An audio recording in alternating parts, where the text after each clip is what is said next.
Salut, c'est Quentin et vous écoutez Rust and Dust. Pour cet épisode, j'ai le plaisir d'accueillir de nouveau Thibaut, aka République, du podcast Land Rider.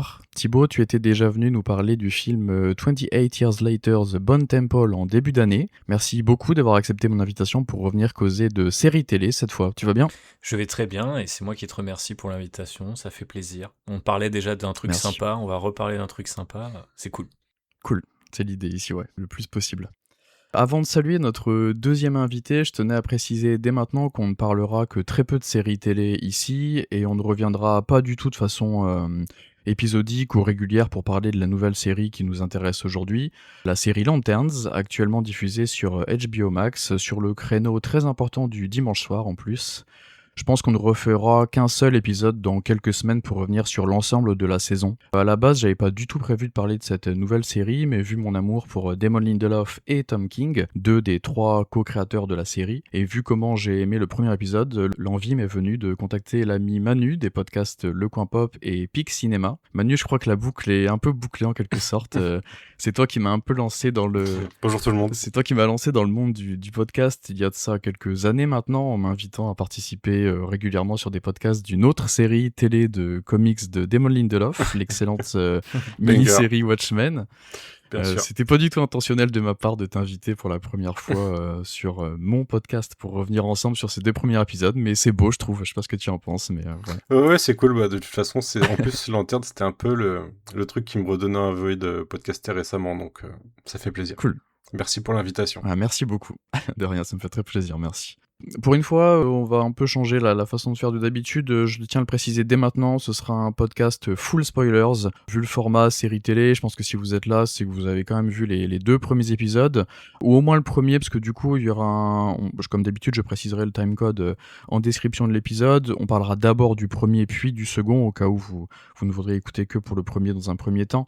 Mais là, on va être full spoilers, ça me semble beaucoup plus simple et intéressant. With all due respect, we've been training for what, 2 months? And I haven't even worn the ring yet. Don't get hung up on the jewelry, Junior. You're just a fucking substitute teacher.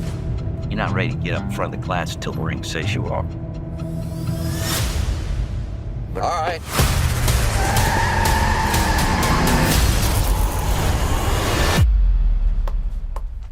Donc j'ai parlé en introduction de deux des trois co-créateurs, donc Damon Lindelof qui était showrunner et scénariste sur les séries télé Watchmen, Lost et The Leftovers, que j'aime tout particulièrement, et Tom King, scénariste de comics principalement pour DC Comics, même si pas que, qui était scénariste sur le très bon run de Batman de 2016, sur le comics Supergirl Woman of Tomorrow, qui a une adaptation sur grand écran récemment, on en reparlera peut-être un petit peu après, l'excellent Mr. Miracle aussi, Heroes in Crisis, Vision pour Marvel, Human Target et plein d'autres choses vraiment superbes chez DC Comics. Et la troisième personne en charge de cette série Lanterns, c'est Chris Mandy, donc qui est lui showrunner, qui avait bossé sur la série True Detective Night Country, qui était la saison d'il y a déjà 2 ans, que moi j'avais vraiment beaucoup aimé. Il officie en tant que co-scénariste sur cette saison.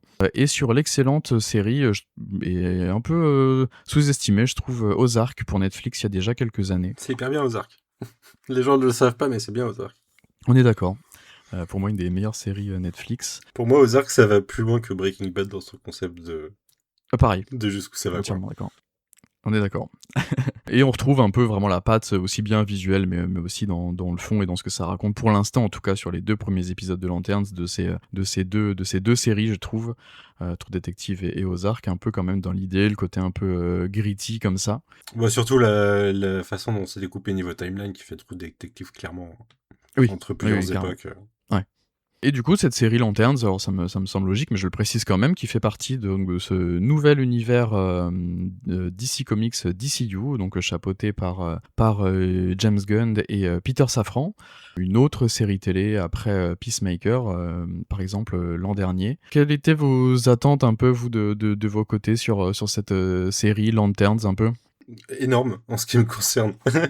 Il faut savoir que Green Lantern, c'est un des premiers persos que j'ai vraiment aimé. J'ai commencé à lire DC Comics vers Infinite Crisis, donc au milieu des années 2000. Et c'est à peu près le moment du run de Geoff Jones, du coup, sur Green Lantern, son grand run.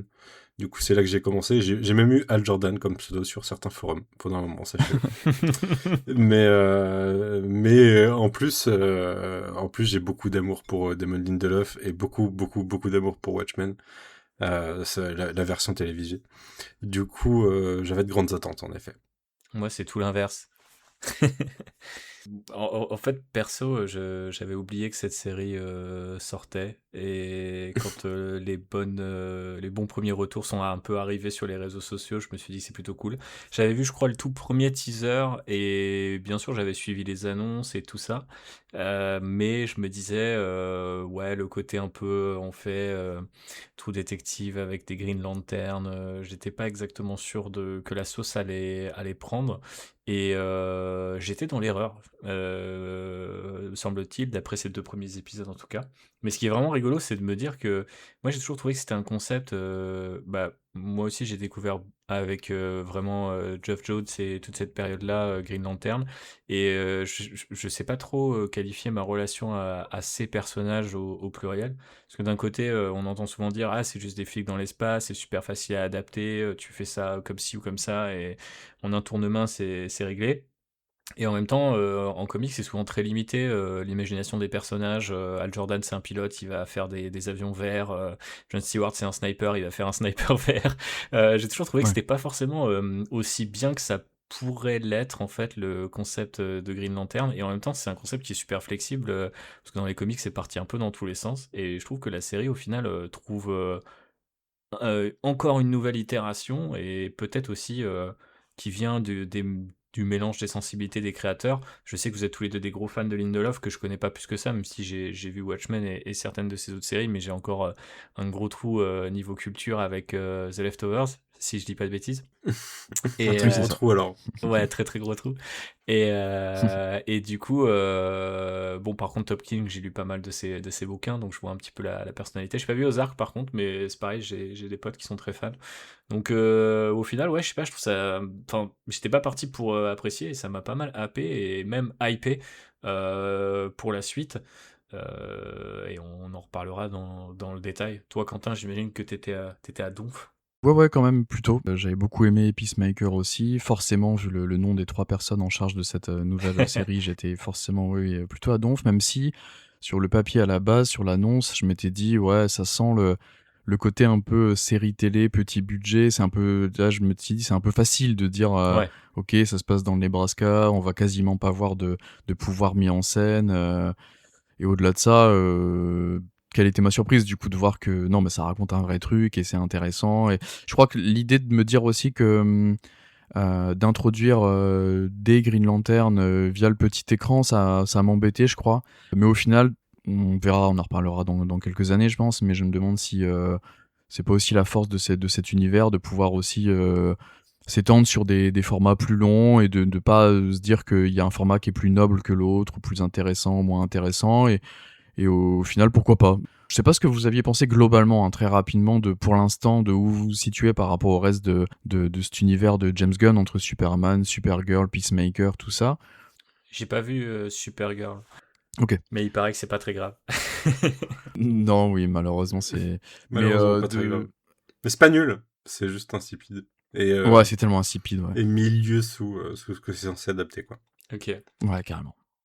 Et c'est de la copie, étrangement, c'est de la copie des Gardiens de la Galaxie.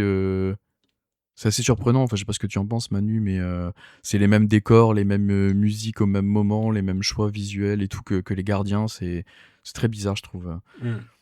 Mais Ouais, globalement, je- c'est un univers, ce que je voulais mettre en avant, c'est que c'est un univers qui, pour l'instant, est intéressant dans sa façon de se construire, je trouve, entre le grand écran et le petit écran. Là, on sait que Guy Gardner, qu'on avait vu dans Superman, va arriver, même si c'est que rapidement, je pense, chez Lanterns. Il était passé aussi rapidement chez Peacemaker pour une scène ou deux, et c'est chouette pour l'instant de construire cet univers de cette façon-là, je trouve. Je sais pas ce que vous en pensez. Bah, c'est assez organique. Après, il n'y a pas le forcing sur les. Enfin, c'est bizarre parce qu'au départ, ils l'avaient un peu annoncé façon Marvel Studios avec des phases et des trucs comme ça, si je me souviens bien. Au final, ils n'ont pas l'air de suivre ce truc-là. Voire même, ce qui semble leur réussir, c'est plutôt de prioriser comment dirais-je, des projets, je dirais pas forcément coup de cœur, mais qui sont associés à des créateurs. J'ai pas vu, bien évidemment, parce qu'il n'est pas sorti, mais le Clayface, là, qui sort bientôt au cinéma. J'ai un peu Oui. l'impression que c'est ce genre de truc, tu vois, il y a quelqu'un qui a pitché quelque chose de sympa, ça peut coller, on va se débrouiller pour ensuite que ça colle. Et c'est vrai que pour l'instant, bon, moi j'ai pas trouvé exceptionnel Superman, mais j'ai plutôt bien aimé. Supergirl, j'ai pas vu, mais par contre, que ça soit Creature Commandos en animation ou Ouais. Peacemaker, j'ai trouvé ça vraiment très bien, tu vois. Donc, quelque part, si ça peut commencer par se développer sur le petit écran, en plus, ça permet vraiment de développer les persos et de les faire apparaître. Pour l'instant, ils sont assez, encore une fois, je trouve, honnêtes dans leur façon de faire. Oui. Parce que ensuite, quand un perso, enfin, j'ose espérer, revient, passe d'un média à l'autre, on n'a pas besoin de te faire toute la backstory du perso. On peut potentiellement te faire confiance sur le fait que tu as vu la série ou non, et c'est pas forcément essentiel pour comprendre. Parce que ce que je déteste dans les séries Marvel, par exemple, c'est que en fait, si tu les regardes, généralement, tu te fais chier parce qu'il se passe pas grand-chose. Et quand tu arrives sur le film, de toute façon, il te récapitule le personnage en une scène ou deux. Et Ouais. voire même, je dirais pas qu'ils le retconnent, mais ils reviennent des fois sur certains trucs comme si rien ne s'était passé. Donc c'est un peu, j'ai un peu l'impression de perdre doublement mon temps.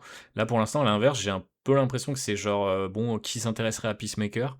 Et en fait, t'y vas, tu tentes, et d'un coup, c'est vraiment cool. Et peut-être pour Lanterns, du coup, à la fin des fins, on verra d'ici le dernier épisode, mais je soupçonne que ça sera un peu le même genre de truc, en mode les gens qui ont regardé trouveront ça super cool et auront une meilleure compréhension de ce qu'est le lore Green Lantern, mais ce sera pas forcément nécessaire pour comprendre le prochain film d'ici de James Gunn ou non, quoi. Oui, tout à fait. Et d'ailleurs, on sait que Jon Stewart reviendra dès l'été prochain dans Superman 2, Men of Tomorrow. C'est intéressant, je trouve. Qui ne sera pas dans ce film, du coup.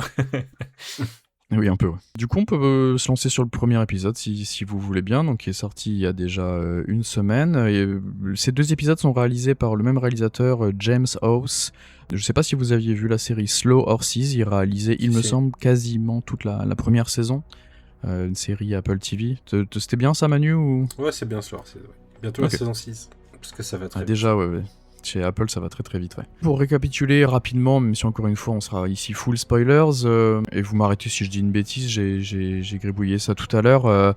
On se situe là dans le Nebraska, dans une ville du nom de Rushville. Il y a une fusillade mortelle dans un stade. On va suivre ici donc le Green Lantern Hal Jordan et sa nouvelle recrue Jon Stewart. Ils vont tenter de savoir ce qui se passe parce qu'on va vite comprendre que c'est un événement extraterrestre. On se passe ici donc en 2016. Donc Jon Stewart est en train de devenir le Green Lantern. Il est en train d'être formé par Hal Jordan. Hal Jordan, donc un vétéran militaire un peu blasé quand même, qui peine un peu, qui refuse un peu de raccrocher, on a l'impression. Les deux enquêtent du coup ils vont tomber sur un extraterrestre capable de prendre une apparence humaine. Alors ça, pareil, dans l'idée, je trouvais que c'était un peu une facilité, mais ça m'a agréablement surpris. L'alien finira par se faire exploser dans le commissariat, ce qui laisse penser que ça fait partie d'une menace beaucoup plus importante. On découvre aussi en parallèle la famille Macon, qui semble être liée à cette affaire. John a d'ailleurs une relation d'un soir avec la mère de la famille, Zoe Macon. Et enfin, en fin d'épisode, on arrive avec un saut dans le temps en 2026. Et ensuite, John qui revient à Rushville auprès de la shérif Kerry Kane, un des personnages principaux aussi de cette série. Il va découvrir Hal Jordan mort dans les tribunes de ce même terrain de football. Sacré cliffhanger de fin d'épisode. Et on remarque à ce moment-là que l'anneau des Green Lantern a disparu de la main de Hal Jordan. Au niveau casting, pour faire très rapide, je trouve que le casting est très très solide. C'est l'excellent Aaron Pierre qui joue Jon Stewart. Moi je l'avais découvert il y a quelques années avec le film Old de Shyamalan. Il joue aussi dans l'excellente mini-série Underground Railroad et plus récemment dans le très bon film Netflix, je crois que c'était Netflix, Ouais. Rebel Ridge, et Hal Jordan dans le rôle de Kyle Chandler, pardon, dans le rôle de Hal Jordan plutôt. Excellent acteur aussi, je trouve, et c'est Kelly MacDonald qui joue la shérif Kerry Kane, qui a un rôle aussi très important et qui joue, je trouve, très très bien, et il y a une vraie dynamique en termes d'écriture entre les trois personnages. Qu'est-ce que vous pensez de mon récap du premier ? J'ai à peu C'est près parfait. fait le tour, je pense. C'est vrai, ouais.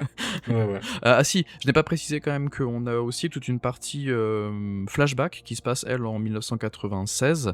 Pour l'instant, juste sur l'intro de l'épisode où on suit le jeune, du coup, Jon Stewart qui suit Hal Jordan via la télévision.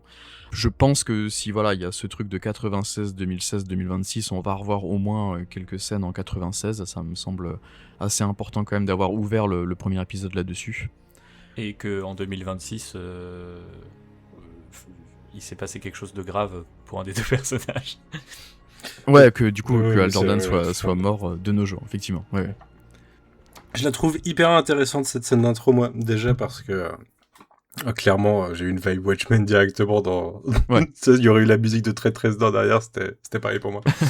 mais parce que elle a rien à voir avec le reste de l'épisode pour l'instant et que du coup, elle en est d'autant plus importante, quoi, et qu'elle pose une certaine vibe et surtout, en fait, en quelques instants, on apprend que l'humanité, ça fait 40 ans, du coup, en 2026, qu'elle est familiarisée avec les aliens. Et c'est 10 ans avant même que Superman soit arrivé sur Terre. Et que ça s'est fait via les Green Lanterns. Je trouve ça assez incroyable de l'importance que ça donne à Hal Jordan et à l'univers des Green Lanterns au sein de ce nouveau reboot. Parce que je l'ai pas dit tout à l'heure, mais ce que je trouve intéressant dans l'univers actuel, parce que pour moi, le mieux de l'univers actuel, c'était le début, en fait. C'était The Suicide Squad et Peacemaker saison 1. J'aime beaucoup moins la saison 2. Mais mais ouais, du coup, ça donne une importance tout autre. Oui, ce que j'aime beaucoup du coup dans cet univers-là, c'est qu'en fait, on a un univers déjà établi où on va pas se retaper toutes les origin story, où les personnages ont des relations, où il s'est passé des trucs. Et là, dès le trailer, on savait qu'on allait avoir un vieux Hal Jordan, et du coup, ça nous permet de savoir qu'on va explorer des trucs déjà sans avoir à se les taper, quoi. C'est-à-dire qu'on a des perspectives d'arc intéressants sans avoir à se prendre des passages obligés qu'on a soit déjà vus, soit qu'on connaît par cœur, soit qu'il est plus intéressant de découvrir a posteriori au final. Comme là, la relation avec Sinestro, moi je trouve ça assez intéressant de le découvrir a posteriori. Donc, ouais, une très bonne scène d'intro en tout cas pour moi. Et puis il y a un truc hyper fluide dans ce premier épisode de se rendre compte de comment lui est vu et perçu, enfin Hal Jordan est vu et perçu par les gens quand il se balade. À un moment, il prend des photos, des autographes. Tout le monde le connaît, mais il n'a pas besoin d'avoir le costume.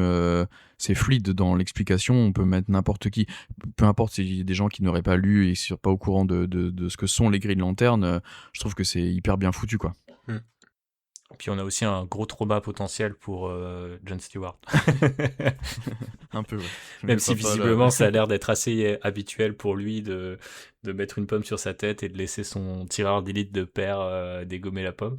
Mais comme intro, ça laisse pas indifférent, quoi. Tout de suite, t'es dans une vibe un peu justement très... bah ouais, j'imagine un peu à la croisée des chemins entre nos trois créateurs, quoi. Enfin, en tout cas, moi, tout de suite, ça m'a un peu intrigué, même si j'ai craint pendant un temps le côté, tu vois, effet de manche. Il va ensuite avec, tu sais, les différentes timelines, qui maintenant est un gimmick quand même qu'on voit un peu trop souvent, je trouve. Mais au final, ils s'en sortent très bien. Et bon, j'embraye déjà sur l'épisode 2, ce qui n'était pas forcément le plan, mais on sait ensuite que potentiellement on peut se concentrer sur une timeline le temps d'un épisode. Ce sera pas forcément comment dirais-je, une structure qui sera répétée, donc ça c'est plutôt cool. Ouais, à mon avis, on va voir quasiment que 2016 dans la série. Hein. Très peu de la suite, hein, ouais, je pense. Ouais. Et bah après, on pourrait aussi voir un peu plus du passé, tu vois, je sais pas, peut-être. Ah oui, ça c'est sûr, par contre. Ouais. Mais ouais, je trouve que cette intro était assez cool. Et par la suite, je trouve que l'épisode quand même construit justement assez bien.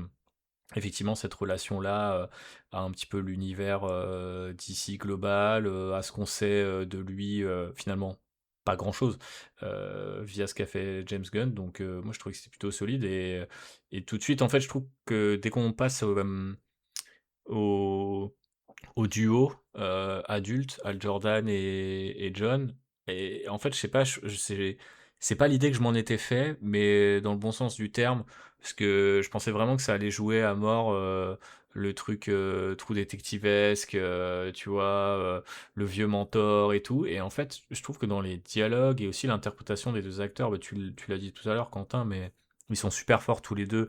C'est deux gars que je trouve vraiment super bons acteurs. Et je sais pas, je trouve que l'énergie que Aaron Pierre, cette espèce de un peu de mutisme et de, tu sais Ouais.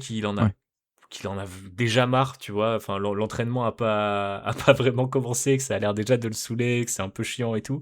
Et en même temps, il persiste, il avance et il est là dans le désert avec son gars.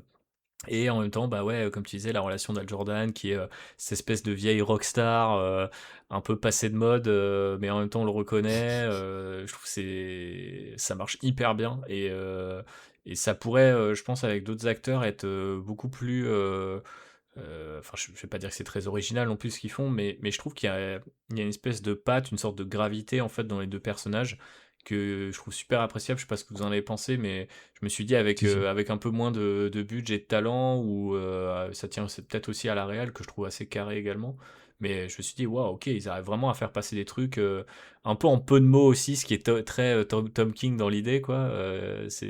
Donc je trouve ça vraiment super chouette de la dynamique, ouais, d'emblée, quoi. J'étais assez chaud, quoi.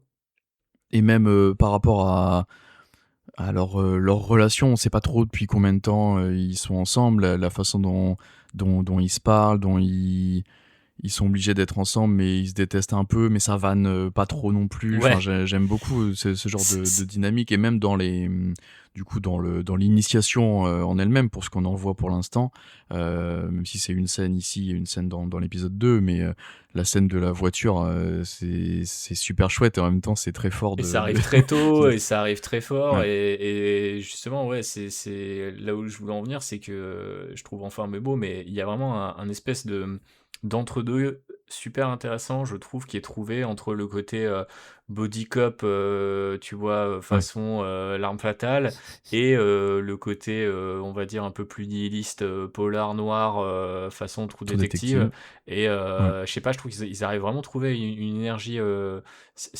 Quand t'aimes les deux comme moi, tu peux te dire, ok, la combinaison va être super intéressante, ou alors ça va être complètement gimmick, ou entre les mains de gens un peu moins inspirés, ça risque d'être très vite relou. Et je sais pas, j'ai trouvé au contraire que ça marche tout de suite assez bien.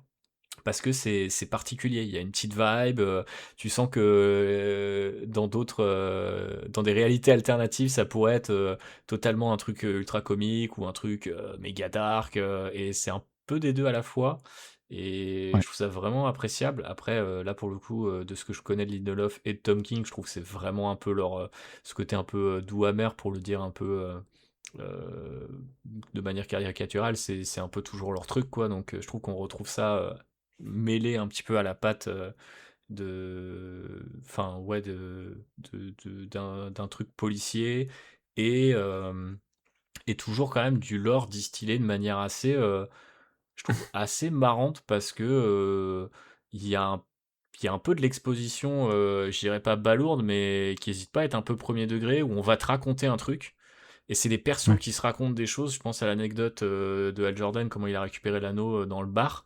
Tu vois, c'est dans une autre série, on verrait peut-être ce flashback, tu vois. Et peut-être qu'on va le voir, hein, je sais Oui, pas, oui. mais du coup, il y a un truc assez cool de dire je vais tout faire reposer sur mes acteurs, qui littéralement vont dire ce qui s'est passé. Alors, est-ce qu'il dit la vérité exactement? On sait pas trop, et c'est le principe, vu que ça va être une enquête, de savoir qui ment et à quel point. Mais j'ai trouvé ça hyper bien. Ils le refont dans l'épisode 2, où à un moment, ce pauvre Jon Stewart doit voir quelque chose, mais on le voit pas vraiment à l'écran. Et je trouve qu'ils font vachement confiance aux acteurs, en fait, pour porter ce lore là, et parce que Kyle Chandler, il porte avec lui une espèce de gravité, il a le côté un peu tapé, vieux daron et tout, et en même temps Jon Stewart, cette naïveté à travers Aaron Pierre, que je trouve vraiment appréciable, quoi. Je me suis tout de suite dit, ah ouais, c'est super cool de découvrir des détails comme ça. Je sais pas, j'avais l'imaginaire un peu qui s'enflammait à Binsour, ah ouais, à quoi il va ressembler, ah mais attends, du coup il parle des gardiens, comment ça se passe et tout, et je trouve ça super chouette, quoi, Ouais. et que plutôt que de faire une intro, notre seul point de comparaison malheureusement c'est le film, tu vois, et qui est tout de suite en mode full CG et tout, et direct c'est pas très intéressant. Moi, ce que je trouve Ouais. vraiment très intéressant, pour rebondir sur ce qu'a dit Thibaut dans ce premier épisode, c'est que... Alors déjà, si un des trucs qui est bien adapté, je trouve, c'est que Hal Jordan est un connard, et dès le premier épisode, tu te dis Hal Jordan est un connard, ça fonctionne bien, c'est bien adapté. Il y a vraiment cette arrogance Ouais. qui existe dans les comics, quoi. Qui est une des caractéristiques principales de ce personnage, si ce n'est qu'il ait une volonté absolue et un courage absolu, quoi. C'est quelqu'un qui n'a pas de peur, en effet. Mhm. Mais je trouve que l'épisode est très intéressant parce qu'en effet, il montre pas les choses. Mais en fait, j'ai un peu l'impression que c'est Tom King qui amène ça. C'est qu'on a deux façons de regarder, c'est si tu connais Green Lantern ou pas. Parce que si tu connais Green Lantern, le premier épisode, il te pose des questions. Il te pose un paquet de questions, quoi. Genre, la première scène, tu parles de trauma, Thibaut, mais moi, ça m'a pas inspiré de trauma. C'est pourquoi il fait ça, en fait. Et pourquoi il fait ça suggère que, avant même, parce qu'il a l'air d'avoir une dizaine d'années, John, à ce moment-là, avant même Hal Jordan soit choisi, peut-être que lui il était déjà choisi en fait et que son père il le sait et que c'est pour ça qu'il fait le truc, ce qui est pas déconnant par rapport aux comics. Et pas déconnant par rapport aux pistes qui sont développées dans l'épisode 2 par ailleurs. Oui. Mais, Et parce que dans les comics ça marche pas de tu postules, on te recrute c'est genre t'es choisi à un moment où il y en a un qui meurt normalement. Mhm. Ça fonctionne pas du tout comme c'est montré là, comme Jon Stewart a été recruté. Et le fait que dans le premier épisode, Hal Jordan, il ait pas du tout envie d'aller discuter avec les gardiens et tout, laisse supposer que c'est peut-être pas les règles normales et qu'il y a quelque chose de louche pourri dans tout ça, au quoi. royaume de Danemark. Mais ouais, bah Et, c'est grave ça. et aussi pour rebondir sur ce que tu disais sur le fait que les personnages marchent bien, moi en fait je trouve que ce qui fait qu'ils marchent bien, principalement le trio de base, c'est qu'en fait ils sont tous compétents. C'est pas Hal Jordan qui sait mieux que tout le monde ou le shérif qui sait rien ou autre, tout le monde est relativement compétent. Ouais. Tout le monde a à peu près conscience et à la rigueur John il a juste pas conscience qu'il fait des conneries parce qu'il doit pas se révéler ou autre, tu vois, parce qu'il est encore jeune et pas entraîné, mais tout le monde est du game, quoi. Tout Ouais, le il monde, y a un bon complément entre les persos. Ouais, ce qui ça crée, ce tombe qui bien. crée pas quelque chose de désagréable en fait dans la façon d'aborder les personnages, où tu peux pas détester Hal parce qu'il a toutes les raisons, ou tu détestes le shérif parce qu'elle aurait toujours tort. En fait, non, tout le monde a globalement, tout le monde joue son jeu et tout le monde le joue plutôt bien, quoi. Ouais. Et dans ce que j'ai trouvé aussi intéressant quand tu connais les comics, et bah, je leur dirai encore plus dans l'épisode 2 parce que dans l'épisode 2 ça devient évident, mais je suis agréablement surpris et agréablement soulagé d'avoir une série où on n'essaye pas de te cacher certains trucs.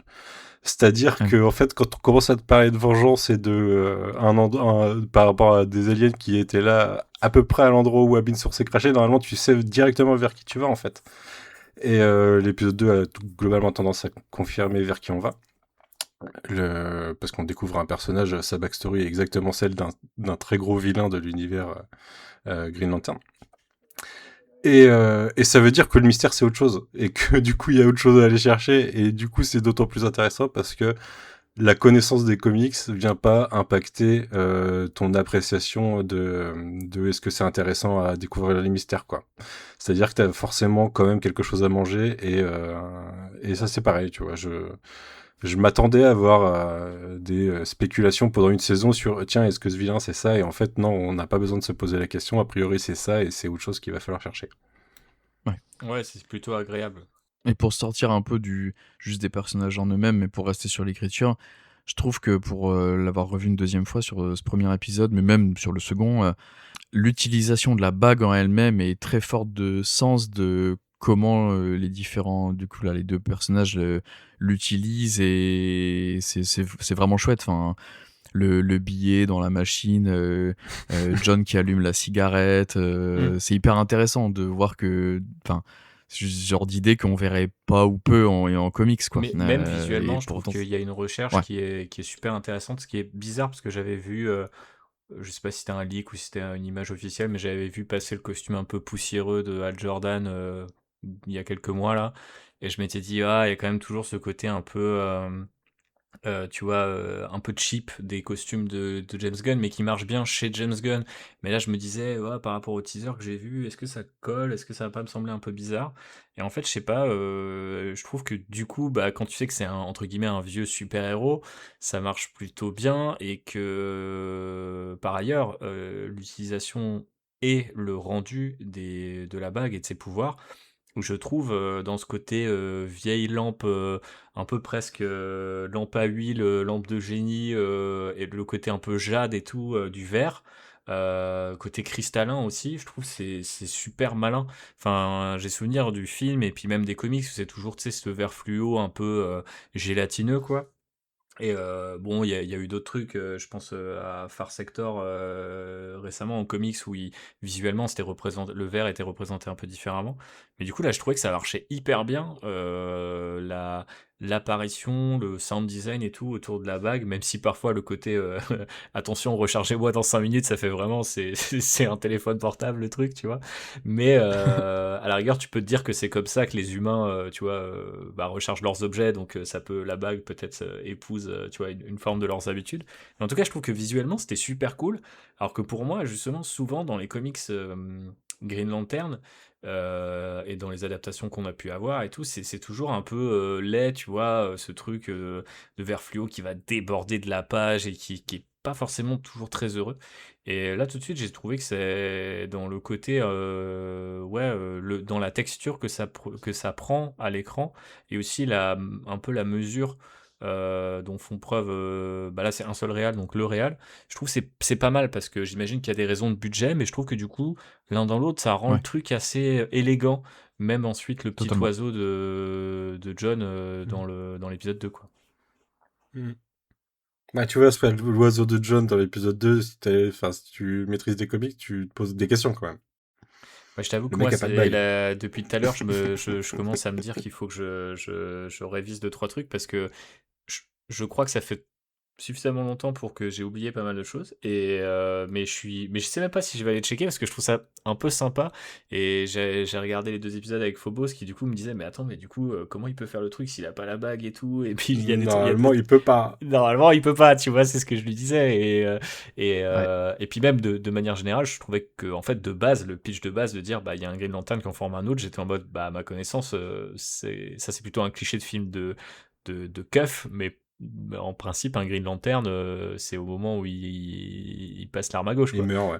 Mm. Donc, du coup, mais en fait, je sais pas, d'un autre côté, je trouve que parce que j'ai vu que ça a râlé, bien évidemment, autour de, tu vois, des petits ajustements, des petites adaptations, même si, bah, je pense que, d'après Manu, en tout cas, je me fie à Manu pour ces choses-là, mais c'est qu'il y a une véracité par rapport au matériau original, mais même si c'était pas le cas, je trouve qu'en fait, dans ce que le puzzle un peu que nous propose la série, je trouve ça hyper agréable en fait, tu vois, peut-être même que c'est un moment quelqu'un va le dire, ah oui mais il te forme, mais normalement ça marche pas comme ça quoi, tu vois, et je pense que ça peut être assez cool, et on revient sur ce que tu disais Manu dans cette force du DCU, je crois que c'est comme ça qu'on l'appelle, Ouais.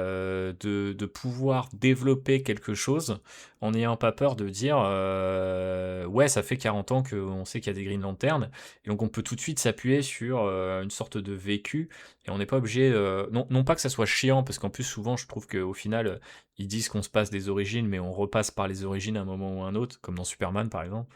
Euh, mais je trouve que c'est juste le vécu des personnages, ça devient du coup beaucoup plus tangible, et là-dessus la scène dans l'épisode 2 avec Sinestro, enfin c'est une micro-scène quoi, mais du coup je trouve que direct c'est un truc où tu trépignes un peu, tu vois, et je pense que même pour des gens qui n'ont pas lu les comics, bah du coup il y a un côté un peu, je sais pas, tu vas te dire, ouais, c'est l'enquêteur qui va voir Hannibal Lecter, enfin tu vois, c'est ce genre de gimmick et tout, donc tu retombes un peu sur Mm. tes pattes, mais tu peux avoir du vécu de personnage, et puis dans ce que ça implique, ça permet de développer aussi des arcs, des sagas que en tant que lecteur de comics on connaît peut-être, mais qui sont jamais finalement celles qu'on voit malheureusement à l'écran, parce qu'on essaie toujours de partir depuis le début quoi.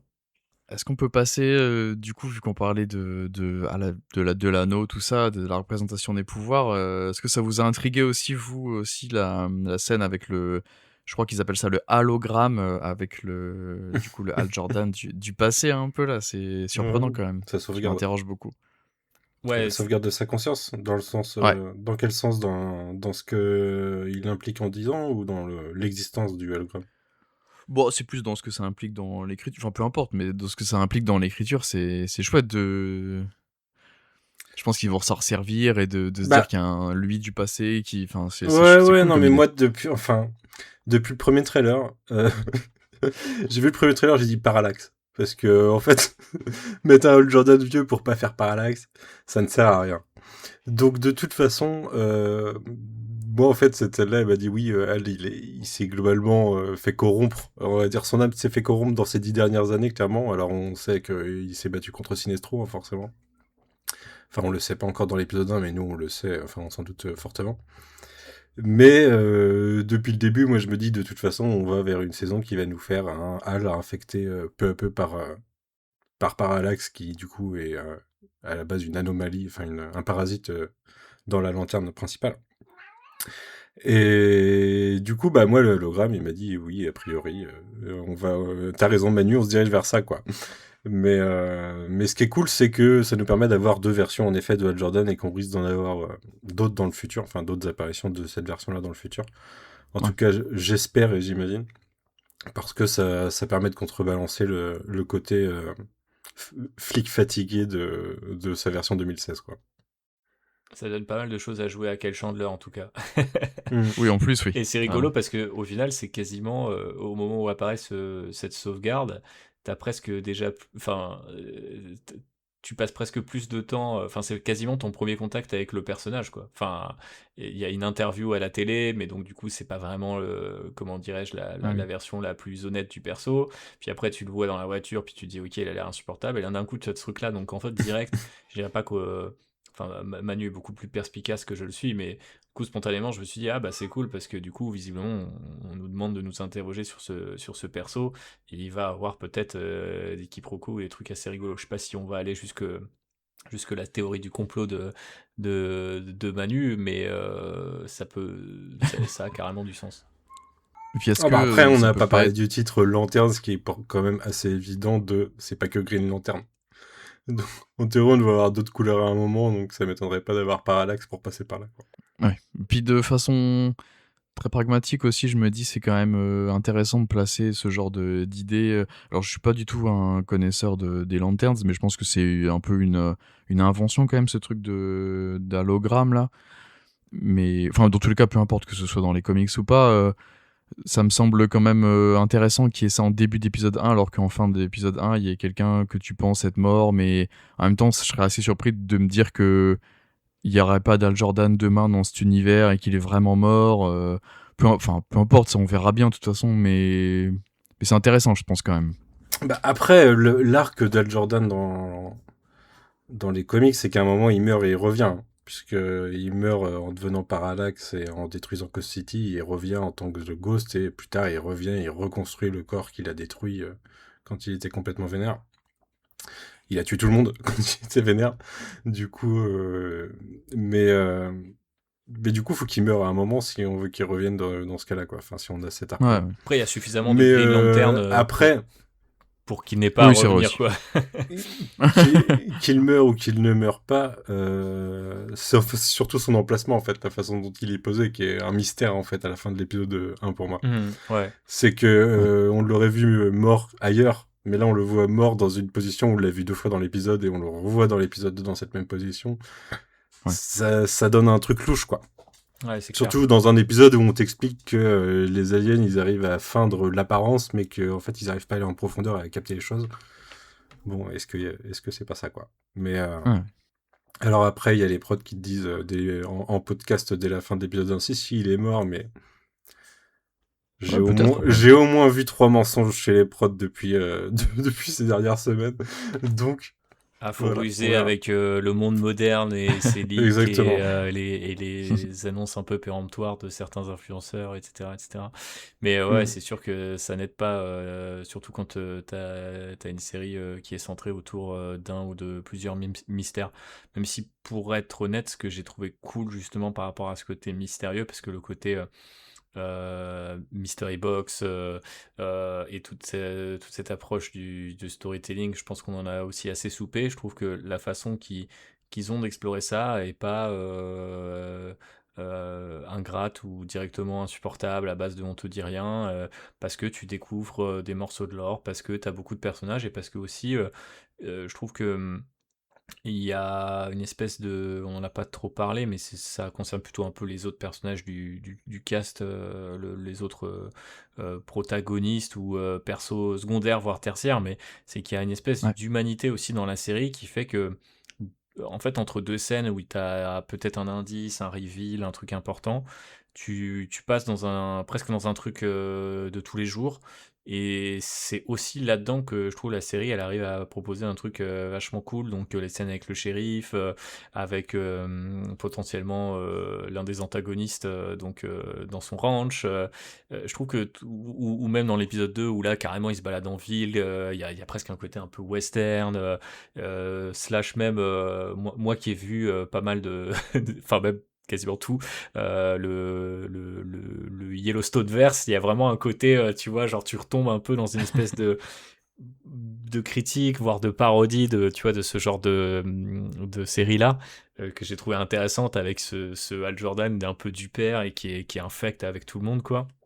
Et je trouvais que c'est assez chouette parce que c'est pas forcément juste un mec un peu, tu vois, qui marmonne dans sa barbe de 3 jours, qui est fatigué au volant de sa bagnole et qui dit j'ai un mystère à résoudre toutes les 10 minutes, quoi. De temps en temps, t'as un truc un peu très de l'ordre du quotidien qui vient un peu casser tout ça. Et je trouve que le Ouais. mélange, je sais pas ce que vous en pensez, mais prend assez bien, tu vois. Et en tout cas, moi je le trouve assez frais. De toute façon, t'as clairement une Carrément. métaphore sociale de faut se protéger contre les migrants parce que nous, on a fait ça aux Indiens, on veut pas que ça nous arrive, tu vois. Mhm. Donc, c'est assez placé. La Je sais plus ce métaphore, qui a marqué sur. la métaphore n'existe pas puisqu'il dit explicitement il dit explicitement ce que tu viens de dire. Ouais, Oui. non, mais. Oui, mais du coup, là, c'est Bah, contre des vrais aliens qui veulent se battre. Oui, c'est ça. Mais la métaphore est là, mais il y a même un truc qui est marqué sur son ranch, j'ai perdu, mais c'est globalement ah, ça. par Faut, rapport au au passé, passé, ouais. su- Faut voilà, connaître, surveiller le connaître ton passé. passé, ouais. Connaître Ouais, ton ouais, passé pour éviter de le reproduire, un truc comme ça. Mhm. ouais. Bah d'ailleurs, il y a une scène, un peu la scène clé peut-être de ce premier épisode, c'est la scène de l'interrogatoire, du coup, Qui est qui est hyper super. Ouais. intéressante dans, Qui ouais, est très bien mis en scène avec avec ce jeu de reflets autour du grave, miroir sans teint, c'est assez balèze. carrément. Avec une phrase comme ça que John, pardon, sort, et qui sont les aliens pour qui, enfin voilà, on est direct dans des idées très fortes que je trouve hyper intéressantes.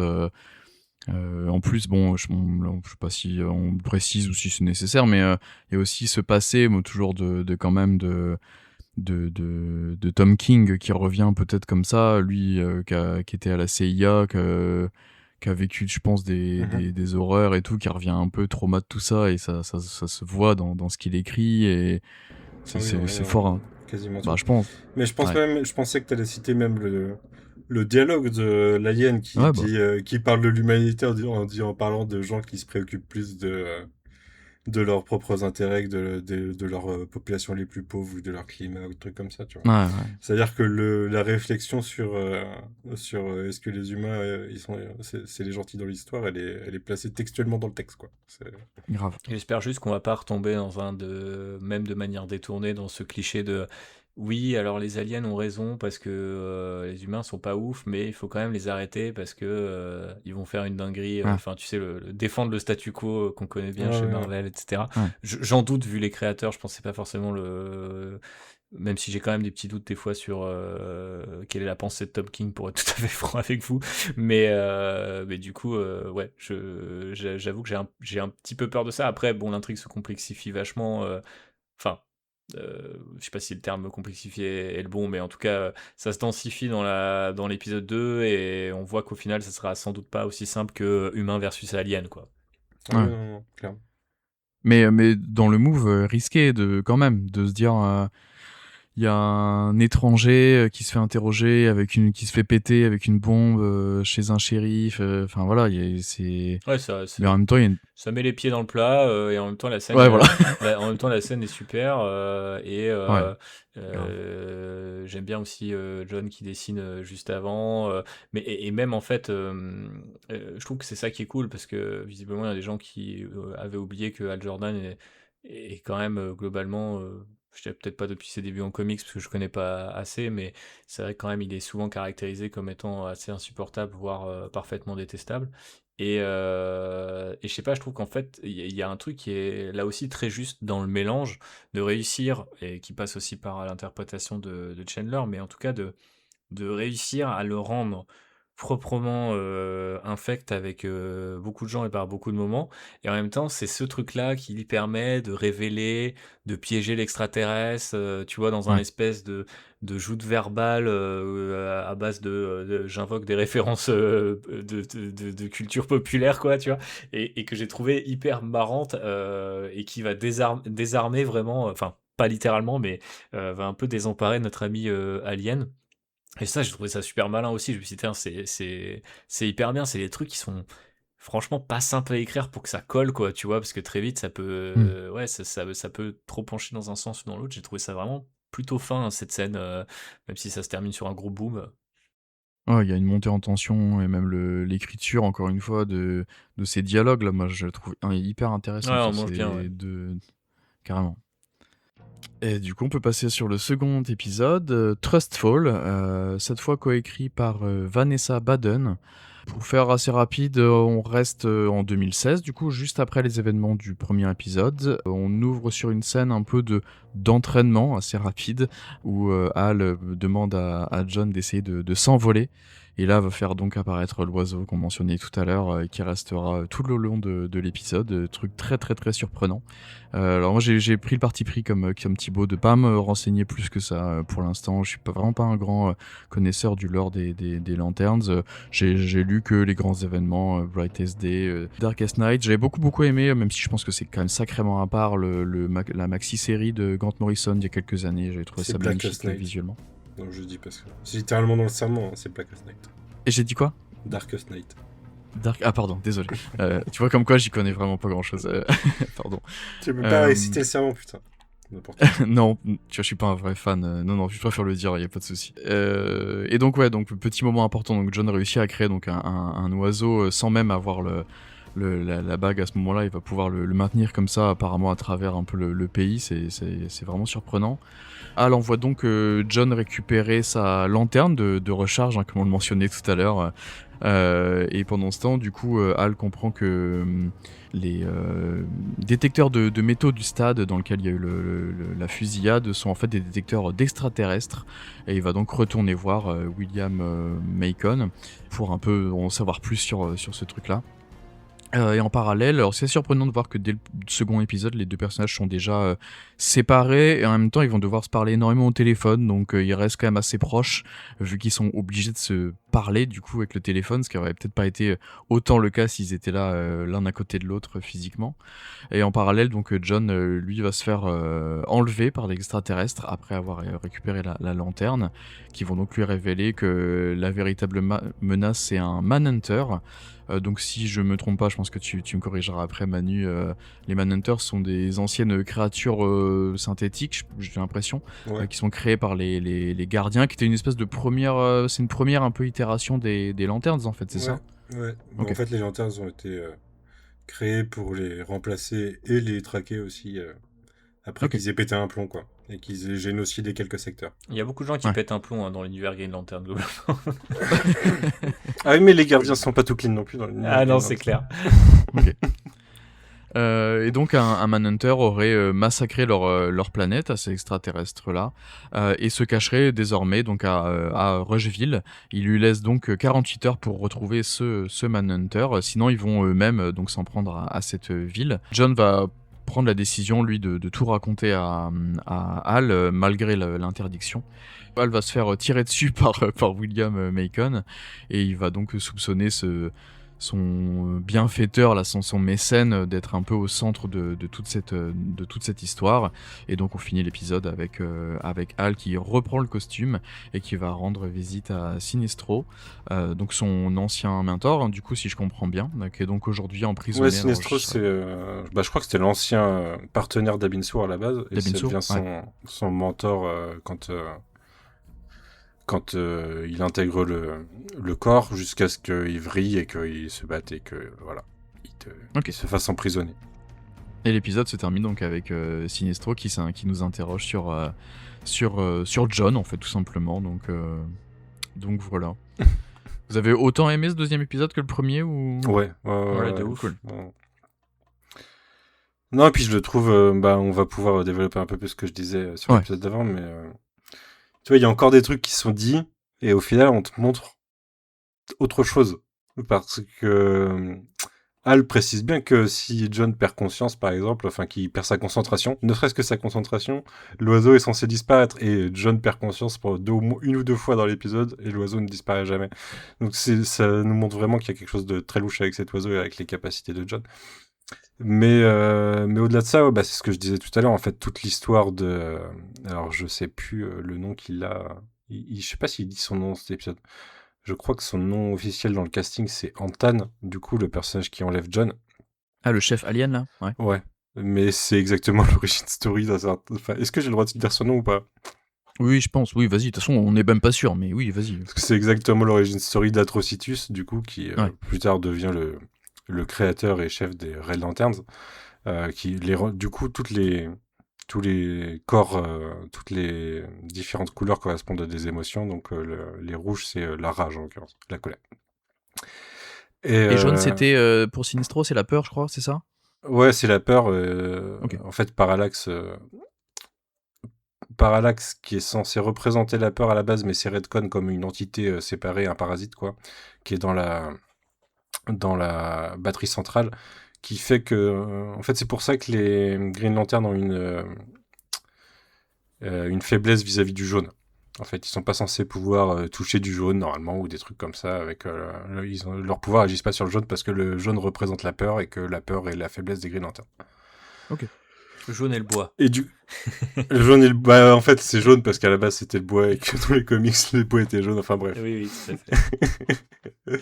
Mais du coup, Atrocitus, c'est un alien dont tout le secteur, et même, enfin, toute la planète et tout le secteur se sont fait génocider par les Manhunters, qui a vrillé, et qui s'est fait arrêter par Abin-Sur, qui a, je crois, à un moment chopé un pouvoir de prémonition dans les comics, mais en gros, il y a une prophétie autoréalisatrice où il dit à Abin-Sur qu'un jour il va mourir parce que sa bague va le lâcher, en fait. Sauf que du coup, ça instille la peur dans le cœur d'Abin-Sur, ce qui fait que sa bague le lâche parce que la peur est la faiblesse des bagues des Green Lanterns. Et en fait, c'est en amenant Atrocitus qui se crache sur Terre et que Hal Jordan est sélectionné. Donc, tout l'épisode 2 nous dit en gros, ce mec-là, c'est quasiment Atrocitus, quoi. C'est pour ça que je disais tout à l'heure, c'est pas très subtil par rapport à où ça va et du coup, c'est pas vraiment ça le mystère. Mais non, ouais, je le trouve hyper intéressant dans la façon de gérer les deux personnages. Je trouve que John, il a beaucoup de sang-froid, beaucoup de calme, et j'ai vachement envie de développer son passé et comment il en est arrivé là et comment il a tant de résilience. Mais c'est pareil, les personnages, ils ont assez régulièrement peur et ça les impacte pas, tu vois. Genre, il se fait enlever, il a pas l'air de kiffer le fait qu'il va se faire enfoncer un truc dans la tête. Ça fait à aucun moment lâcher cet oiseau, ce qui est vraiment, vraiment très louche. Cet épisode aussi nous a confirmé que Mogo existe, Mogo étant un Green Lantern planète. Donc c'est toute une planète qui est Green Lantern, donc, et on sait maintenant que Mogo ne socialise pas avec les gens. Je peux comprendre. Créé par Alan Moore en plus, je crois, non? Créé par Alan Moore, non? C'est possible. Alors là, moi je le connais des années 2000, dans mes lectures, donc qui l'a créé à la base, ouais. J'ai pas lu beaucoup de vieux Green Lantern. Tu vois, j'ai pas lu les moments où Hal devient Parallax, par exemple, et détruit sa ville, ou des trucs comme ça, quoi. Enfin non, il devient Parallax après la destruction de sa ville. Bon, et puis on voit aussi en parallèle qu'il y a quelque chose de louche quand même, globalement. Moi, ça m'a beaucoup intrigué, là, le fait de se dire que dans l'hôpital, il y a personne. Oui, voilà, la ville, elle est louche, ouais, c'est vrai. Ouais, ça serait toute une ville de Manhattan, que ça serait pas déconnant. Et puis on oublie que la shérif, elle vient de Gotham et tout, enfin bref. Donc elle vient pas de la ville, donc elle est différente des gens qui sont dans la ville de base, quoi. Donc, ouais, ça continue d'avancer et je trouve que ça gère bien. Ça gère bien, du coup, pour l'instant, les personnages. Est-ce que ça nous lâche un petit peu? Et le fait d'avoir Sinestro fin d'épisode 2, moi, je m'attendais pas. Hein. Je m'attendais à voir Sinestro vachement plus tard dans la série. Donc, ça sent l'épisode flashback assez rapidement, en fait. En tout cas, il est cool. Sur il est bien incarné aussi, Sinestro, je trouve. Ouais. Mais c'est... c'est ce qui est intéressant en plus avec la mythologie des Green Lantern, c'est qu'ils ont transformé au fur et à mesure des trucs très noir et blanc en trucs beaucoup plus beaucoup plus subtils, quoi. Et Sinestro, c'est un personnage c'est un super vilain extrêmement intéressant quand tu le sors de son côté vilain de base à l'origine, avant même que le Sinestro Corps et les Lanternes Jaunes existent, quoi. Ouais, Donc, clairement. et d'ailleurs, est-ce qu'il n'y a pas d'autres gens qui seraient potentiellement des futurs Yellow Lanterns? Parce qu'il y a dans la réelle, il y a des jeux quand même sur les couleurs et sur la scène entre John et Zoé dans le diner avec les lumières au-dessus, c'est des lanternes jaunes. Ah, ok. Je me pose des questions. Mais ouais, non, je l'ai trouvé encore intéressant dans la lignée du premier. Mais en fait, je trouve que la série gère bien son format épisodique de pour te refaire venir la semaine d'après, quoi. Ce Oui, qui ne totalement. fonctionne plus toujours sur toutes les séries maintenant. Et là, ça me donne grave envie. Et sur des formats, pour l'instant, un peu plus longs et je trouve un peu plus complets que Peacemaker, qui des fois était un peu court, quoi. La Et des saison fois, 2 de Peacemaker est une mauvaise saison pour moi. Je la trouve pas désagréable, je la trouve très mal écrite. Je trouve que Ouais, dans le découpage, il y a des épisodes qui font que elle 25 est écrite minutes. pour des wow value auprès des spectateurs, mais elle est pas écrite pour les personnages, quoi. Ça se voit, à la rigueur, il y a le dernier épisode qui vient fermer les intrigues et tout, et c'est à peu près agréable, parce que ça se base plus sur des caméos, mais elle est pas très bien écrite. Là, je trouve que c'est vachement mieux maîtrisé pour l'instant. Et je trouve Alors que que la c'est ça saison 1 de Peacemaker, c'est banger. Mais... Ouais. Et c'est pour ça que je le précisais aussi en intro, c'est que je trouve qu'on retrouve un peu le côté prestige, à défaut d'autres termes, mais qu'on retrouvait sur Watchmen aussi, du HBO du dimanche soir, en fait, ce qui n'était pas le cas de Peacemaker, qui passait en semaine. Ouais, par contre, Et faut avec qu'ils des- arrêtent l'autopromo avec les références à HBO, In-Universe et Harry Potter. Ça serait sympa. Ah oui, ouais, Ça, gênant. c'était Ouais. l'épisode, effectivement. Puis là, dans Non, mais là, il y a l'épisode 2, aussi une photo ref. avec Ouais. le casque d'Harry Potter et tout dans sa maison. Ah, j'ai pas fait attention. Ok. Ouais, quand John visite la maison, il regarde un cadre et Et, on voit Al avec le... et sur le panneau de l'hôtel, dans l'épisode 2, il y a marqué Cable HBO sur le panneau. Ok. J'ai pas fait Bon. attention à ce genre de choses. Peut-être pour le mieux. J'ai fait, J'ai vu les deux fois après, donc... j'ai fait attention en revanche encore une fois, je trouve au final les scènes qui fonctionnent le mieux sont peut-être celles où on est dans un truc un peu plus du quotidien avec ce pauvre Jordan qui s'est pris une bastos, qui se réveille dans l'hôpital. Je trouve que la scène est vraiment cool. Ouais. Et la complicité qui commence à naître entre les deux persos est super intrigante. Et il y a effectivement, on est sur du billard à 4 bandes, voire plus maintenant, avec John qui a géré la femme du méchant. On l'a pas dit dans l'épisode 1. Là, potentiellement, il se passe un truc avec comment on appelle ça? Mince, la belle-fille du méchant. La belle-fille, ouais. Ouais, Ouais, c'est ça. et du coup, je trouve qu'il se passe beaucoup de... Ça baise hein, dans les Green Lantern, il faut le dire. D'ailleurs, le moment où elle fait Oni et que les deux répondent de son Oui, mari voilà, à par Jordan. exemple.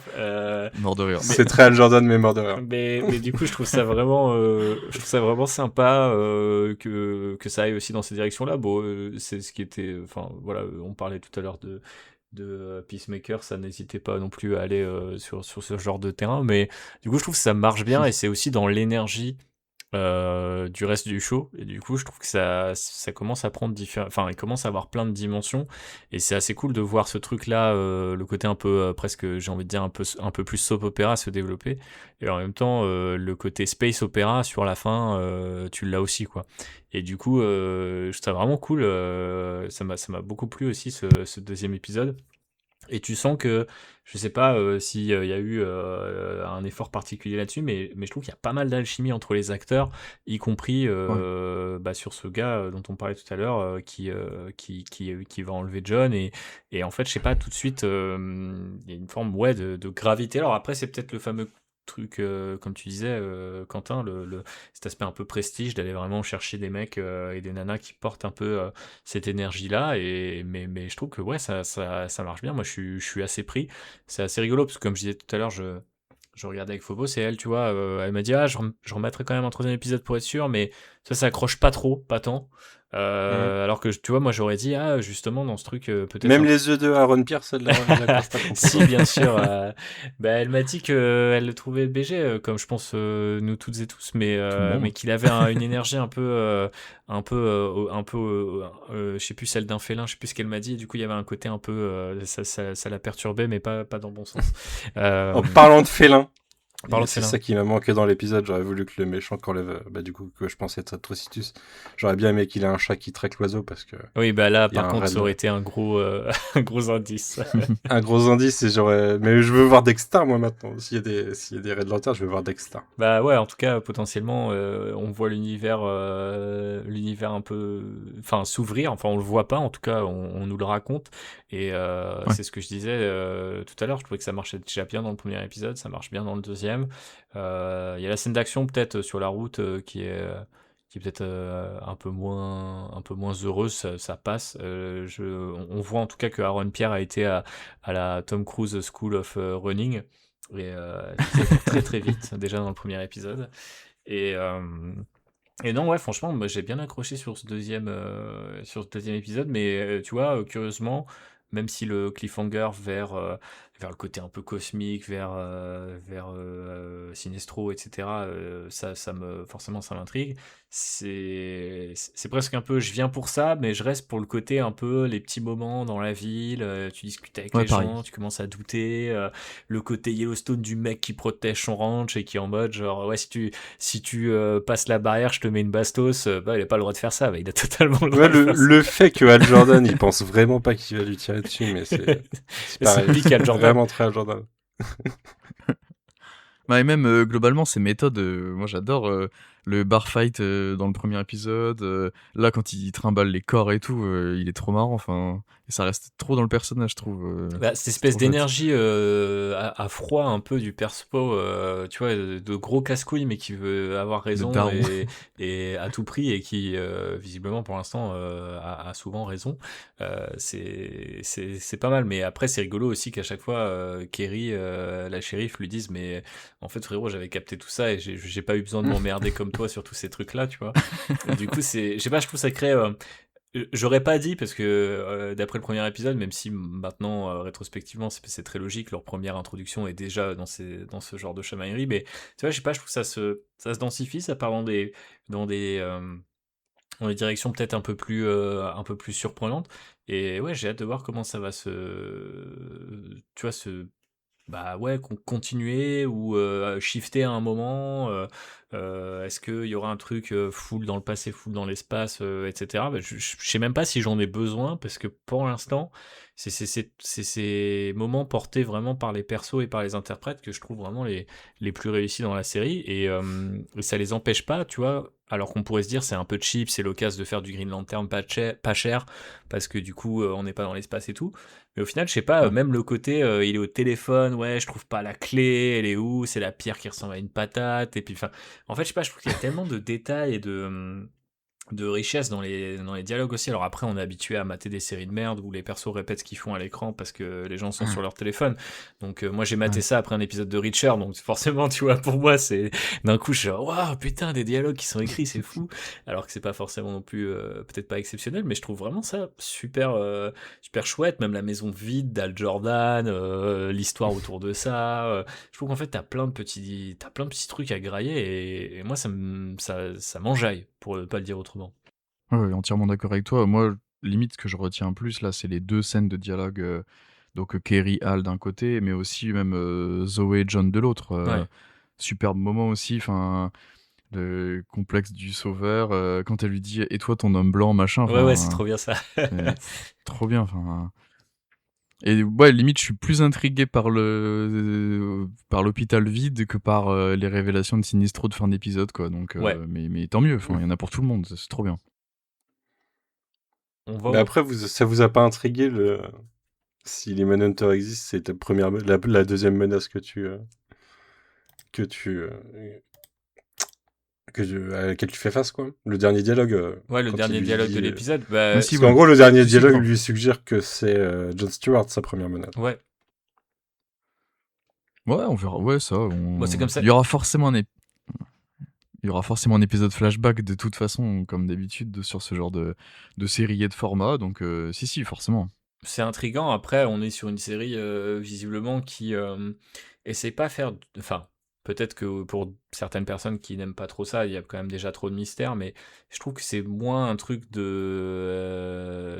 vois, de mystère durable qu'il va falloir aller casser progressivement que de faux semblants. Tu vois, c'est un peu ce que tu disais aussi avec l'exemple je crois qu'elle s'appelle Zoé, le personnage que Ouais. retrouve John au bar, au diner, et qu'en fait, il va la décrire d'une certaine manière, et elle va dire non, non, mais je suis plutôt comme ci, comme ça. Et en fait, il y a vraiment toujours ce truc de les deux persos pensent savoir, l'un parce que c'est un connard, l'autre parce qu'il analyse, il est un peu plus taiseux et tout. Mais en fait, il se passe beaucoup de choses autour d'eux qui potentiellement les dépassent. Et je trouve que enfin, c'est pas si con et c'est très kingien, pour ainsi dire, que tu vois, rendre les trucs cosmiques et dans des proportions gigantesques, voire même galactiques plus que ça.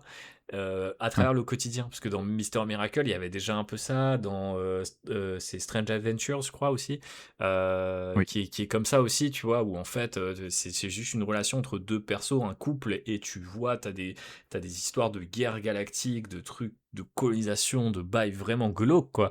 Et on retrouve un peu, je trouve, cette énergie-là, et au contraire de ce que certains pourraient peut-être penser, tu vois, en Je voyant trouve un que premier tu oublies un trailer. peu Lindelof dans l'histoire aussi, parce que pour moi, il y a beaucoup de Lindelof dans ce que tu Ouais, décris du coup, je aussi. connais moins, donc, mais peut-être que c'est un match made in heaven, comme on dit, tu vois. Peut-être que les Si deux. si tu regardes Watchmen, par exemple, t'as le moment où tu te rends compte que depuis le début, elle a conscience d'être mariée à Dr. Manhattan, tu vois. Et toi, tu regardes la série depuis le début en le personnage est totalement autre chose. T'as des retournements de ce genre-là où en fait ça Ouais, te je vois remet ce que toute tu la veux série en dire. perspective de. Ouais, ouais. Mais je pense que j'y pense peut-être moins parce que j'avais pas trop aimé, moi, la série Watchmen. Enfin, j'ai beaucoup aimé le début et je trouvais que les derniers épisodes, c'était complètement. Ouais, le dernier c'est compliqué, Ça mais m'a sinon. complètement décroché. Il y en a 8 de parfait, Thibaut. Il y en a 8 de parfait. De parfait, je ne sais pas, mais il y en a deux, trois, notamment le truc avec les masques jaunes là et la société Rorschach là, machin, c'était vraiment pas mal. Je trouve qu'il y a une imagerie qui était très cool, en tout cas. Mais j'ai pas non plus énormément de souvenirs de cette série. Il faudra peut-être que je lui redonne sa chance un jour. Mais quand je ferai mon Je marathon l'ai maté 6 Lindelof fois. avec toi, Manu. D'ailleurs, Ouais. on retrouvera bientôt Stephen Williams qui était à la réal des épisodes 3 et surtout 6 de Watchmen dans 2 épisodes, je crois, de Si la c'était saison de Lanterns. l'épisode Donc, flashback, flashback, ouais, ouais, ok, Mm. de ouf. qui était Ouais, zinzin, ouais, complètement. c'est cool. Peut-être plutôt pour toi, du coup, Manu, j'imagine, enfin, surtout Thibaut, n'hésite pas, mais du coup, c'est qui ce mécène là, le bienfaiteur? Je sais pas, en fait, le fait que Mason s'appelle William et soit en noir depuis le début, ça pourrait très bien finir par être Black End. Donc, mais je sais pas, je sais pas. Il y a des. Il y a aussi le fait que la shérif s'appelle Kane, alors c'est compliqué. Ouais. Au début, j'ai vu qu'il y a des gens qui ont pris ça comme une référence au créateur de Batman, alors que le créateur d'Al Jordan s'appelle Gil Kane. Mais maintenant, on sait qu'elle vient de Gotham City. Donc, ça se trouve, sa maison, ça se trouve, elle vient de Bruce Wayne, tu vois, on sait pas. Oh. Je sais pas, je sais pas. Mais il y aurait Black Hand dans l'histoire, ça m'étonnerait pas des masses. Après, moi, je me suis demandé si c'était pas simplement un moyen de connecter Alex Luthor à nouveau sur son côté obsédé par les aliens, etc. Ce qu'il avait déjà développé dans Ouais, Ok. Superman, ça mais pourrait, mais je c'est sais sans pas. doute trop évident. Ouais, tout simplement. Non, si, franchement, le Superman 2, on sait que c'est Lex Luthor au centre du film, c'est déjà dans 1 an. Ouais. On sait qu'Al Jordan est dedans, pourquoi pas, franchement, peut-être tout simplement. Ouais. Dans tous les cas, je doute que ce personnage soit le fameux Manhunter, ça semble assez évident. Ça Enfin, peut aussi être parce que c'est quoi non, c'est Peacemaker. Non, c'est Superman qui a introduit Maxwell Lord. Ça ouais. pourrait être Maxwell Lord parce que Maxwell Lord, du coup, Guy Gardner dans son équipe. Ouais, mais pas à ce moment-là. Mais Maxwell Lord tourne méchant dans les comics, donc peut-être qu'à un moment où ils vont nous placer que ce Maxwell Lord là, il a un truc. Quoi. C'est pas Ah oui, c'est mais pas non, impossible. Il y a peut-être, oui, il y a peut-être un problème quand même avec Luthor, c'est que là, effectivement, attends, je suis bête, j'ai pas pensé, on est 10 ans peut-être trop tôt là, non? Ah Moi, oui, je parce qu'on commence. est en Ouais, et 2016. puis Superman existe pas, enfin, il est pas déclaré, Bah oui, Mais oui. il est déjà c'est pas obsédé par déclaré. les aliens avant, non? Ouais, Je sais pas, sûrement. c'est Après, 12 ans avant que Superman il soit là. serait très jeune quand même, quoi. Ouais, 12 Ouais, ans, il non, serait c'est trop pas jeune. jeune. Ouais, Ouais. potentiellement, ouais, Ouais, c'est vrai, pardon. effectivement. Maxwell Ok. Lord, ça me paraîtrait pas déconnant, tu vois. Qui est joué par le Ok. frère de James Gunn, c'est ce personnage-là ou je confonds? Ouais. Ouais, ok. Ou Ouais, c'est alors, lui. ils en profitent pour essayer de faire une retcon où ils expliquent que Martian Manhunter est lié au Manhunter et il est sur Terre depuis longtemps, je sais pas.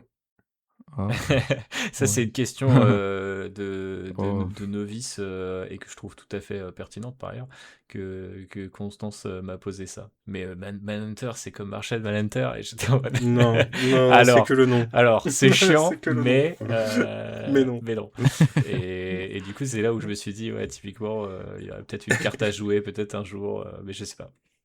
Et pour revenir sur le Kane et la ref Gotham, je pense qu'elle est juste là. Et j'espère que c'est pas plus que ça. Je pense que c'est juste en tant que spectateur, spectatrice, ça te permet de te dire ah bah tiens, ça, tu vois, tu remarques le nom Gotham et tu te dis forcément elle vient pas de cette ville.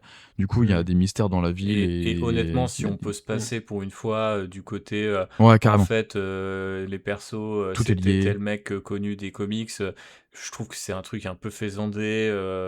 Beaucoup de Ouais, gens l'ont fait, peu l'ont bien fait. Euh, carrément. je pense qu'il n'y a pas besoin, surtout en fait dans un univers. Enfin, ça me semble être un peu contre-productif par rapport à ce que Gunn essaye de faire dans ce côté. Voilà, les persos sont là, deal with it, tu vois. Hmm. Donc, je Ouais. pense qu'il y a peut-être pas D'ailleurs, moi, forcément du mystère là-dessus, en fait. Enfin, j'aimerais bien la qu'il n'y en ait pas. série m'a fait me dire que c'est fort pas impossible qu'on ait déjà plusieurs Flash et qu'on ait Wally West et Barry Allen qui traînent dans cet univers, quoi. Ah, pour la saison 2. Parce qu'il y a des grandes chances que... Non, mais je veux dire, si on en est déjà à... ça fait 40 ans. Enfin, en 2026, ça fait 40 ans que Hal Jordan et Green Lantern, il y a des chances qu'il y ait eu plusieurs Flash. Sinon, enfin, s'ils veulent garder une sorte de cohérence dans leur univers et de trucs générationnels, sinon ils vont décaler les générations, ça fera n'importe.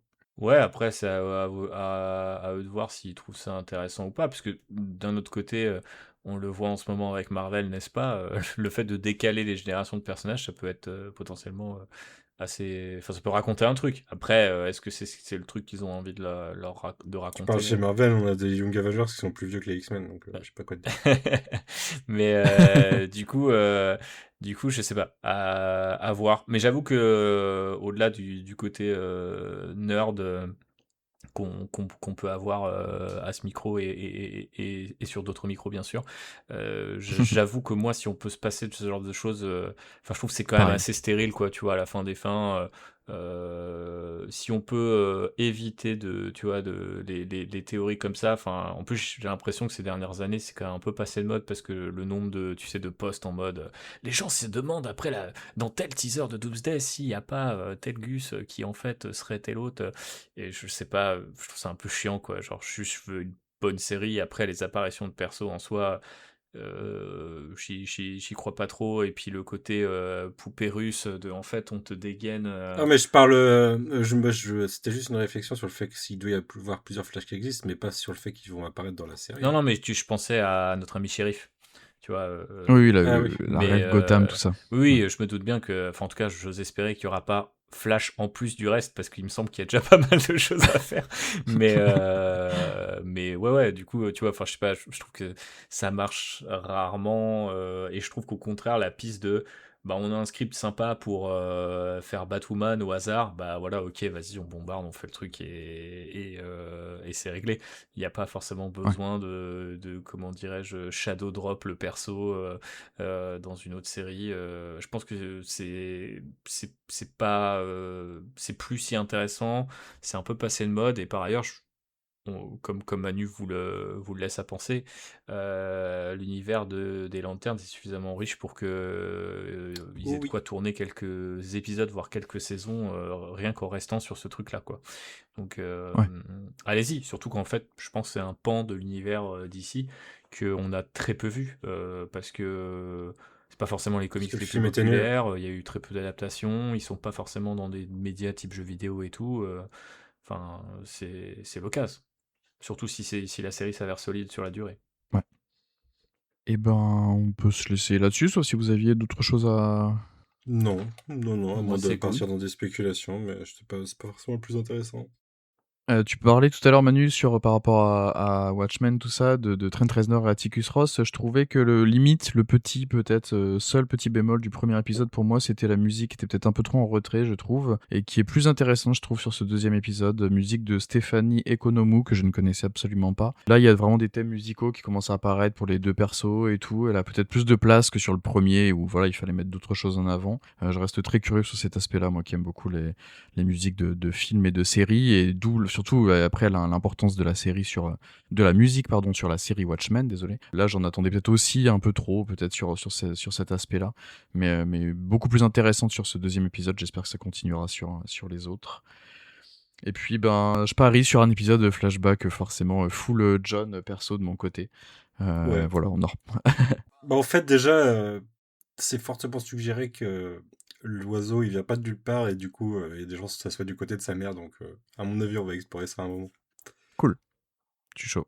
Plus pourquoi pas une branche 2006 à un moment. Je m'y attends aussi. 96, 2016, 2026. Je pense qu'il y aura au moins un flashback en 2006. Bah, Pour en fait, boucler la le boucle. flashback de 2006, on l'a déjà.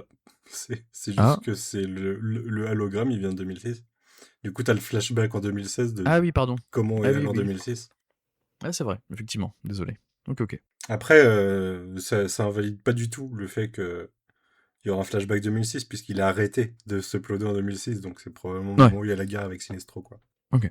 Et du coup, oui, selon vos dispos ou vos envies, on peut se retrouver en fin de saison, hein, si vous avez envie de revenir Carrément. sur sur cette saison, pardon. Dans tous les cas, moi, je referai forcément un épisode dessus. J'espère que ce format vous aura plu. On reparlera très probablement de Clayface ici fin octobre, début novembre, je pense. Et on se retrouve prochainement pour un épisode sur le film Undertone, qui était récemment en salle. Bon, je pense que c'est plus le cas aujourd'hui, mais comme il est déjà dispo en VOD, si jamais vous voulez faire un petit shoot de frayeur audio, parce que c'est un film d'épouvante autour d'un podcast qui dure un peu moins d'1 heure et demie, et que j'ai beaucoup aimé, un vrai coup de cœur cette année. On en parle bientôt sur un autre épisode courant septembre, je pense. Thibaut et Manu, merci beaucoup, c'était très cool, Je j'espère te que ça vous a plu proposerai un aussi. truc en septembre, mais je t'en parle pas tout de suite. Ok, Le teasing. Merci à toi. merci beaucoup, à bientôt, Bisous. salut. Salut! Ciao.